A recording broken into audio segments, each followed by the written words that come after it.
Welcome to the arena of the future, where a legend's comeback ends in agony and a robot's head flies into the crowd.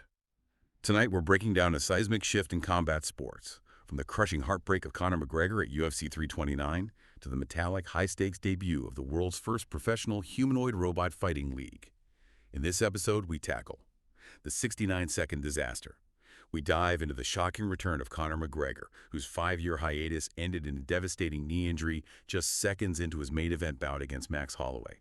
We'll discuss his emotional reaction, describing the experience as hell, and his firm denial of claims that he entered the Octagon with a pre-existing injury. The birth of URKL. Move over real steel, because the ultimate robot knockout legend, URKL, has officially arrived. We take you to the opening night in Shenzhen, where 1.73-meter-tall T-800 robots weighed in at 75 kilograms to trade all-iron blows. Donnie Yen and the head kick heard around the world.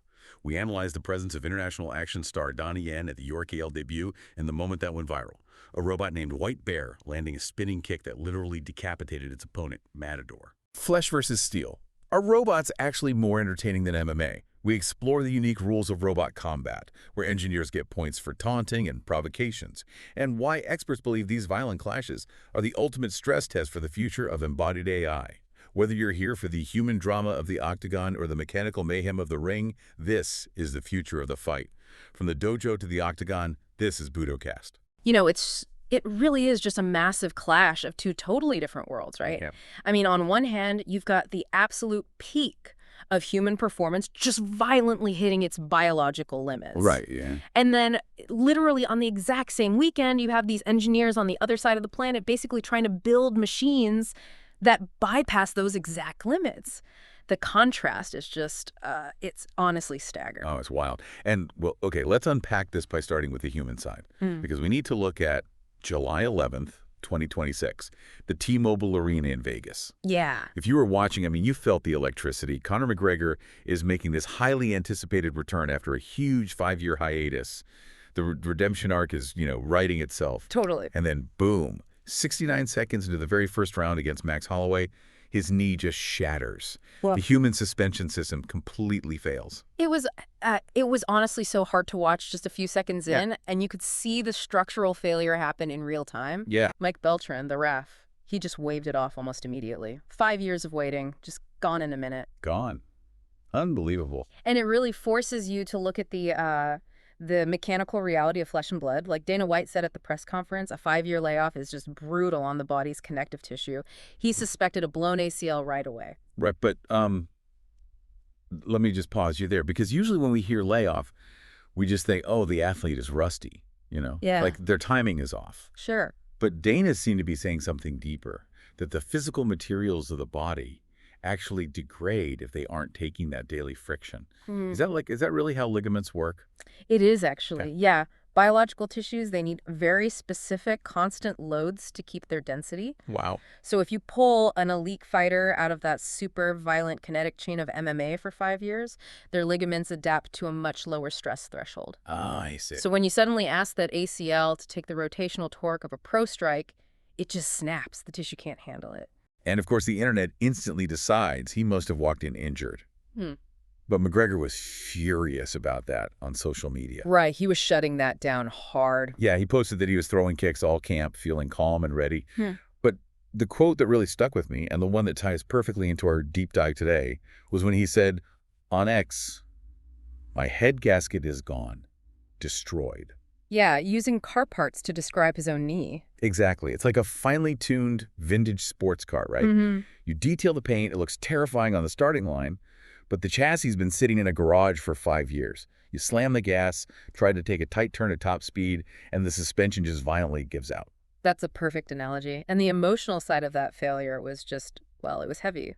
McGregor wrote, "I am beyond dark here. I can only describe it as hell." He even said the devil was staring him in the face and he was going to church the next day. Wow. Yeah, just raw despair. But then he immediately vows to return, surgery, prehab, back to practice. It's this endless cycle of breaking and fixing biological hardware. Which, honestly, is the tragic flaw of the whole sport, right? We expect these guys to be superhumans, but their hardware literally expires. Exactly. Which, here's where it gets really interesting, leads us perfectly to Shenzhen.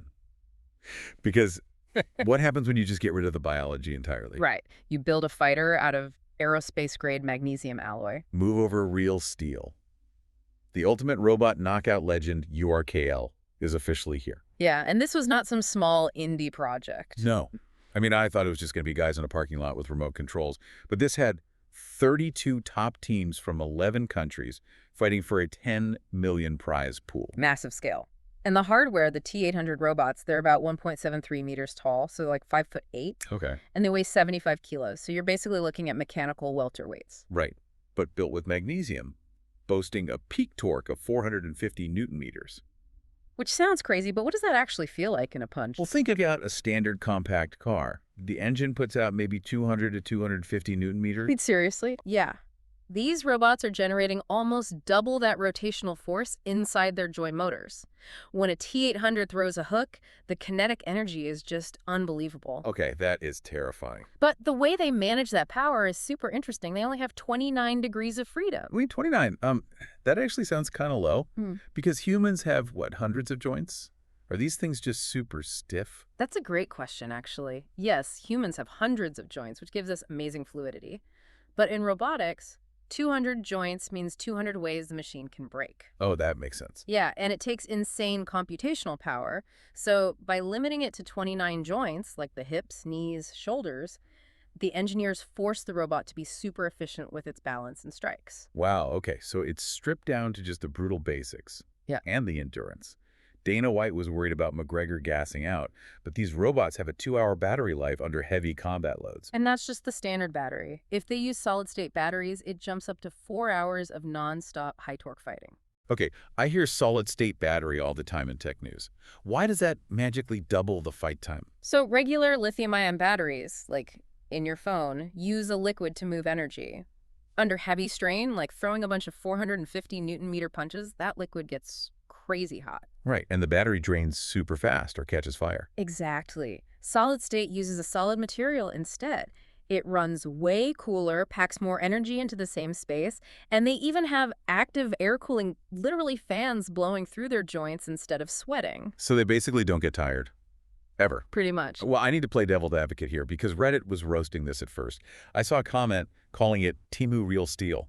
Oh, man. Yeah, like, are these just giant remote control toys for billionaires? Is some guy just mashing an Xbox controller off stage? See, that's the biggest misconception. What's fascinating here is that there are no remote controls. This is all embodied AI. Embodied AI. So, like, putting an AI into a physical body instead of just having it write emails on a server? Exactly. Normally, we train robots in these sterile labs, having them walk on flat treadmills.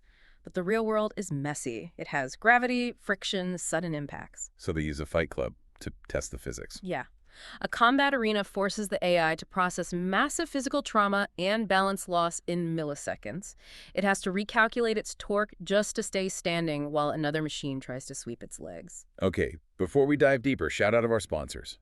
First up, Elite Sports, leaders in premium fightwear for BJJ and MMA. Whether you're rolling or striking, they've got gear built to move with you. Check them out at elitesports.com. And if you're a school owner looking to optimize your dojo's performance, you need to check out Lotus by Open Black Belt. It's the ultimate management software for tracking ranks, attendance, and billing. They are currently offering a free trial to our listeners. Streamline your business so you can spend more time on the mats. Visit openblackbelt.com to start your trial today. You can find links for both in the show notes. And if you've got a story, news tip, or question, send it to us at budocast.com. So, getting back to the AI, when you realize they're learning physics through combat, the weird rules of URKL start to make a lot of sense. Yes, the rules. So what does this all mean? Because it's 5 rounds, 5 minutes each, which sounds like MMA, but then they score points for taunting. Yeah, taunts and provocations actually score on the judges' cards. Which is insane. You knock a robot down, do a little programmed victory dance, and you get extra points. And they also have these pit stops. Right. 3 tactical timeouts per fight, up to 2 minutes each. So it's basically like changing tires in Formula One. Exactly. Imagine Conor McGregor blowing his knee, calling a 2-minute timeout, and his team just wheels in a fresh clone of him. That's exactly what they do. They can hot swap to a backup robot if the damage is too heavy. That completely breaks how we think about fight strategy. But wait, Why the taunting? I mean, these are serious engineers fighting for 10 million. Why spend time coding a robot to showboat? It sounds like a meme, but it's actually about emotional value. These companies want to sell robots that live in our houses eventually, right? Yeah, like robot assistant. Right. And if a machine is in your home, it can't just be a cold piece of metal. It needs to understand human psychology. By making them taunt, engineers are teaching the AI how to engage a crowd and mimic human swagger. Teaching robots to showboat so they can be better butlers. That is, well, it's slightly terrifying. It definitely got a reaction online. Oh, for sure. Reddit was freaking out about how fast these heavy metal machines pop back up after falling. One guy just commented, Sarah Connor is unhappy with this situation. Which is fair. And another person was like, this sucks. I just wanted to fold laundry and do the dishes. But the funny thing is, learning how to take a body slam and stand back up is the exact physics data they need so the robot doesn't fall down your stairs while carrying that laundry. That makes total sense. Okay, we have to talk about the climax of opening night because it was the most insane visual ever. Yeah. And Donnie Yen was sitting right there, ringside. Yeah, the international action star himself. Right. Ip Man, John Wick 4. And he was amazed. He was. He talked about how feeling the kinetic impact and hearing the metal clash in real life is completely different from watching CGI in a movie. He even mentioned some teams use traditional Kung Fu and Wing Chun stances in the programming. But man, all that theory went out the window in the main event. It really did. It was Matador, painted black, super aggressive, just a relentless brawler. Yeah, constantly charging forward. Versus White Bear, painted white, playing defensive, using all those showboating taunts we just talked about, waiting to counter. Classic clash of styles. So it's round 5. Matador's winning on points, but taking heavy damage. It rushes in again, and White Bear unleashes this massive spinning head kick. And the torque on that kick, it was absolutely devastating. It lands perfectly, and it literally knocks Matador's head clean off. Total catastrophic hardware failure. The head flies into the air. But, and this is like Mortal Kombat, the headless body starts flashing these warning lights, and it doesn't drop. It just blindly stumbles forward, throwing wild punches without a head before finally collapsing. Is this barbaric, or is it brilliant? If we connect this to the bigger picture of embodied AI, it's undeniably brilliant. How so? Well, a robot's head houses its LiDAR and depth cameras, right? It's the eyes and ears. Right. When that head got severed, the main CPU lost its primary sensors. But the secondary systems instantly took over using something called proprioception. Wait, proprioception, is that like how I can close my eyes and still touch my nose because my body knows where my arms are? That is exactly it. The robot has localized algorithms and sensors inside its limbs, so when it went blind, the limbs talked to each other to try and keep balance and keep swinging. Wow. It just fundamentally refused to quit. Exactly. And think about a disaster scenario. If a rescue robot is in a burning building and its camera gets crushed by a beam, you don't want it to blue screen and die. You want it to reroute to its limbs and keep walking. So a headless robot throwing a hook is basically the proof of concept for saving lives later. That is just wild. The contrast between these two events is really something. It really is. Think about it. You have Conor McGregor, this global icon, sitting in despair because a single tiny ligament betrayed him. His flesh is just so incredibly fragile. Right. And then you have a 75-kilogram metal chassis getting its literal head kicked off. And the programming just says, keep swinging. It puts human fragility and machine persistence into the starkest possible relief, doesn't it? It really does. And it leaves you with something to chew on. Right now, these T-800s are locked in an arena in Shenzhen, fighting for our amusement and giving us physics data. Safely behind glass. Exactly. But the whole point is to eventually put these impact-resistant AI units in our homes to help us. So ask yourself, what happens 5 years from now if a software glitch makes your personal robot access the wrong combat data folder? When your robot butler drops a plate, you really better hope it defaults to grabbing a broom and not a spinning head kick. Thanks for taking this deep dive with us. We'll see you next time.